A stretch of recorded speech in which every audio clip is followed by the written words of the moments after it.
वहीं हम अब उस प्लेन के अंदर का सीन देखते हैं जो कुछ ही देर बाद रनवे पर लैंड करने वाला है। इस प्लेन को विक्टर नाम का पायलट उड़ा रहा होता है और इसी प्लेन में विक्टर का 8 साल का बेटा भी होता है जिसका नाम टॉम है। यहाँ पर हम एक मिनिस्टर को देखते हैं जो प्लेन में अपने कुछ दोस्तों के साथ मॉस्को आ रहे हैं। प्लेन का पायलट विक्टर जब प्लेन को रनवे पर लैंड कराता है तब वह रनवे पर सामने पाल्मा को देख लेता है, जिसे देखकर वह दोबारा से प्लेन को ऊपर कर देता है। प्लेन को ऊपर करते समय प्लेन के अंदर बैठे पैसेंजर्स को झटका लगता है और इसी झटके के दौरान उस मिनिस्टर के हाथ से वाइन गिर जाती है। यह देखकर वह मिनिस्टर बहुत ज्यादा गुस्सा हो जाता है। थोड़ी देर बाद प्लेन फाइनली लैंड हो जाता है। तब सिक्योरिटी की हेड मिनिस्टर के स्वागत के लिए सीढ़ियों पर खड़ी हो जाती है, लेकिन इतनी खराब लैंडिंग की वजह से मिनिस्टर उसे काफी नाराज हो जाता है। वह डांटते हुए सिक्योरिटी के हेड से कहता है कि इस कुत्ते को जैसे तैसे करके यहाँ से निकालो। पाल्मा वहीं एक प्लेन के पास खड़ी रहती है। वह प्लेन से उतरते हुए सारे पैसेंजर्स को ध्यान से देखती है और उसे हमेशा की तरह आज भी यह उम्मीद थी कि डेविड उसे लेने आएगा, लेकिन इस बेचारी को यह नहीं पता होता कि डेविड इसे हमेशा के लिए छोड़कर यहाँ से चला गया है। और तभी वहाँ गार्ड्स आते हैं जो पाल्मा को पकड़ने लगते हैं और फिर उसे किसी तरह से पकड़ लेते हैं। वे सबको बताते हैं कि हमें इसे गोली मारने का ऑर्डर मिला है। ये सब कुछ ऊपर से पायलट विक्टर का बेटा टॉम भी देख रहा था। सिक्योरिटी गार्ड्स पाल्मा को पकड़कर एक बस में बंद कर देते हैं। तभी वहाँ नीना और मैकेनिक भी आ जाते हैं। ये दोनों गार्ड से कहते हैं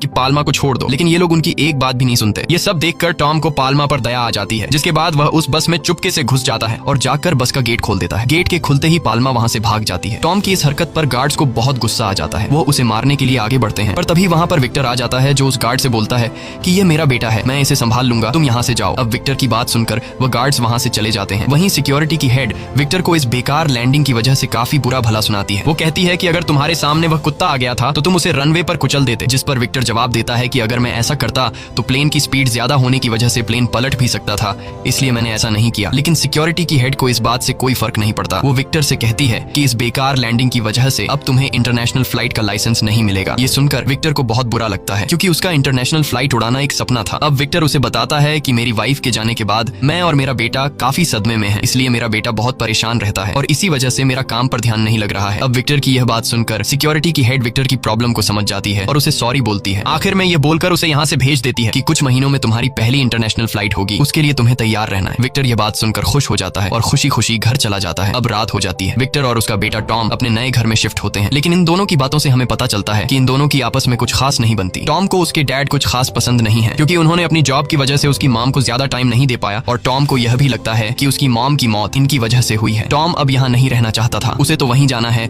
जहाँ उसकी मॉम रहा करती थी और टॉम डिसाइड करता है कि वो घर छोड़कर चला जाएगा। अब जैसे ही रात होती है और विक्टर सो जाता है, तब मौके का फायदा उठाते हुए टॉम चुपके से घर से निकलकर सीधा एयरपोर्ट पहुंचता है और टिकट लेने की कोशिश करता है, लेकिन उसकी एज कम होने की वजह से उसे टिकट नहीं मिलता। यह सुनकर टॉम बहुत ज्यादा उदास हो जाता है, लेकिन टॉम हार नहीं मानता और वह बड़ी चालाकी से रनवे तक पहुंच जाता है और एक कपल के साथ मिलकर प्लेन में चढ़ने लगता है। लेकिन तभी एयर होस्टेस उसे देख लेती है और उसे रोकती है, लेकिन टॉम